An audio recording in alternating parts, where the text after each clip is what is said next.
Hi friends, welcome to my youtubing channel. इस वीडियो में मैं डॉक्टर फास्टस नामक प्ले का पार्ट 4 लेके आई हूँ। और इस पार्ट 4 में शुरू होता है फिर कोरस से ही, कोरस जो कि समूह गान है। तो शुरू होता है एक्ट 4। उसमें समूह गान में बताया जाता है कि बहुत से शहरों, दरबारों व देशों में भ्रमण करने के पश्चात डॉक्टर फास्टस अपने घर वापस आ गए। अपनी यात्रा के अनुभवों को उन्होंने सब मित्रों को परिचित कराया, जो उनके व्यापक ज्ञान से आश्चर्यचकित रह गए। फास्टस की ख्याति देश विदेश में फैल गई। सम्राट चार्ल्स ने भी उनको अपने दरबार में बुलाकर सम्मानित किया। फास्टस की जादुई कला के प्रदर्शन से सम्राट बहुत प्रसन्न हुए। अब एक्ट 4 का सीन फर्स्ट शुरू होता है। अश्वशाला में सेवारत रॉबिन ने प्रेतात्माओं को बुलाने के लिए फास्टस की जादुई पुस्तक की चोरी कर ली। रॉबिन का राल्फ नामक सहायक उसके घर में सफाई करने के लिए एक्साइटेड कर रहा था उसको। रॉबिन उसे बतलाता है कि जादुई पुस्तक से प्रेरणा एवं सहायता पाकर वह बड़े बड़े करतब दिखा सकता है। वह प्रेतलोक की आत्माओं को भी पृथ्वी लोक पर बुला सकता है। शुरू में राल्फ इस सुझाव में कोई इंटरेस्ट नहीं दिखलाता, पर उसे जब नॉन स्पीड नामक घरेलू परिचारिका को पृथ्वी लोक में बुलाने की बात बताई जाती है तो राल्फ राजी हो जाता है।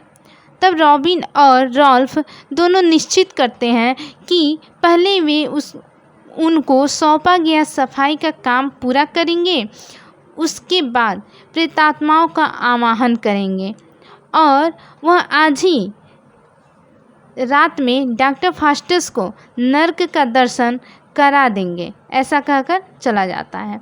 अब शुरू होता है सीन सेकेंड। यह दृश्य ऊपर के दृश्य का ही भाग है। रॉबिन तथा राल्फ ने एक सराय के शराब विक्रेता का प्याला चुरा लिया। वह शराब विक्रेता खोजते खोजते उधर आता है। दोनों मना कर देते हैं कि हमें उस प्याले के विषय में कुछ नहीं पता। फिर भी शराब विक्रेता उनकी तलाशी लेता है, क्योंकि इस तलाशी का मतलब है उन दोनों मित्रों की ईमानदारी पर डाउट करना। अतः रॉबिन उसे सबक सिखाना चाहता है। वह उस जादुई पुस्तक की सहायता से मेफिस्टोफेलिस को बुलाता है, जो वहाँ तुरंत ही उपस्थित हो जाता है। मेफिस्टोफेलिस उनकी ओर जलते अंगारे फेंक देता है, जिससे वे डर जाते हैं। आखिर वे शराब विक्रेता को उसका प्याला लौटा देते हैं। मेफिस्टोफेलिस को बहुत गुस्सा आता है, क्योंकि यहाँ तक आने के लिए उसे बहुत लंबी यात्रा करनी पड़ी है। जब रॉबिन तथा राल्फ उसे 6 पेंस की रिश्वत देकर प्रसन्न करना चाहते हैं, तो गुस्से में आकर मेफिस्टोफेलिस रॉबिन तथा राल्फ को लंगूर और कुत्ता बना देता है। अब शुरू होता है सीन 3। सम्राट चार्ल्स 5 के इनविटेशन पर फास्टस उनके दरबार में जाते हैं।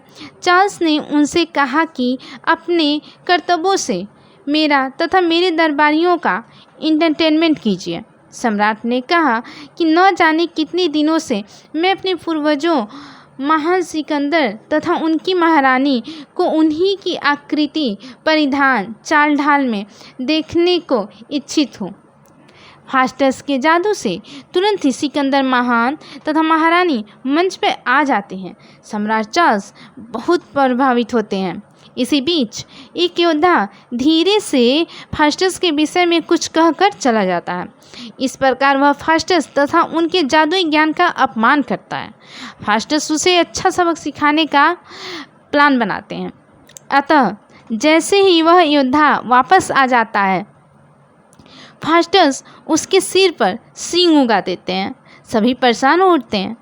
जब सम्राट चार्ल्स रिक्वेस्ट करते हैं, तब कहीं फास्टस उसके सींग हटाते हैं। फास्टस के जादुई कार्यों से संतुष्ट होकर सम्राट उन्हें पुरस्कार देने का वचन देते हैं।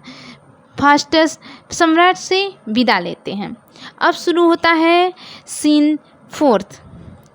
इस दृश्य में फास्टस तथा मेफिस्टोफिलिस एक घासपूर्ण स्थल पर आराम कर रहे हैं, जैसे कि पार्क में आराम कर रहे हैं। फास्टस को लगता है कि अब उनके आखिरी दिन आ गए हैं तथा संविदा के अनुसार अब उन्हें प्रेतात्मा को अपनी आत्मा सौंपनी ही पड़ेगी, अतः वह जल्दी से जल्दी बीटेनबर्ग पहुंचना चाहते हैं। तभी वहां एक अश्व व्यापारी आता है और फास्टस के घोड़े को $40 में खरीदना चाहता है।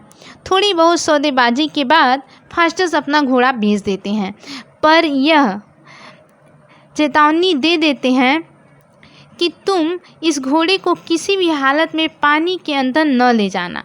फास्टस फिर अपनी नरक जाने वाली आत्मा के विषय में सोचने लगते हैं। तनाव से मुक्ति पाने के लिए वह सो जाते हैं। तभी अश्व व्यापारी आ जाता है। वह पूरी तरह भीगा हुआ है तथा चिल्ला रहा है। फास्टस की चेतावनी पर ध्यान न देकर वह घोड़े पर चढ़कर पानी में चला गया था। वह कुछ दूर ही चला होगा कि घोड़ा घास का गट्ठर बन गया।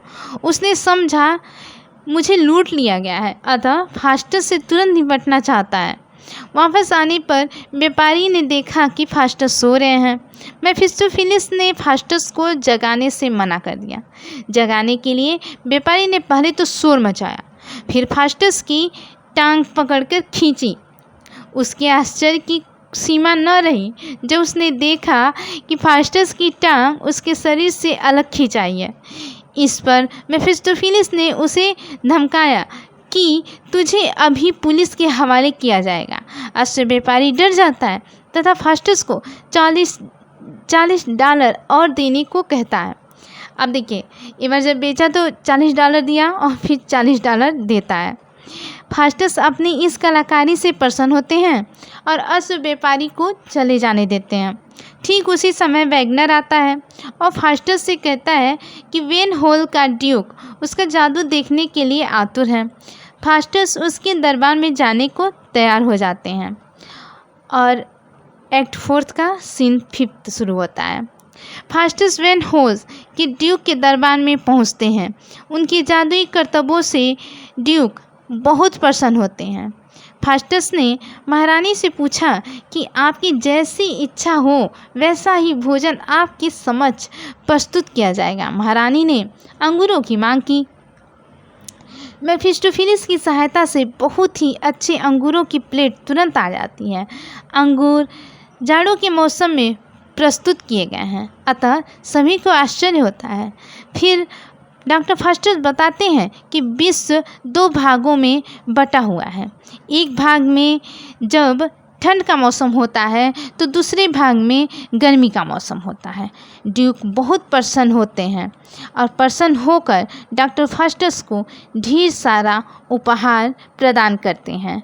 इसी पर एक्ट 4 मीन्स पार्ट 4 समाप्त होता है। इस वीडियो में इतना ही, बाकी नेक्स्ट वीडियो में। Thanks for watching.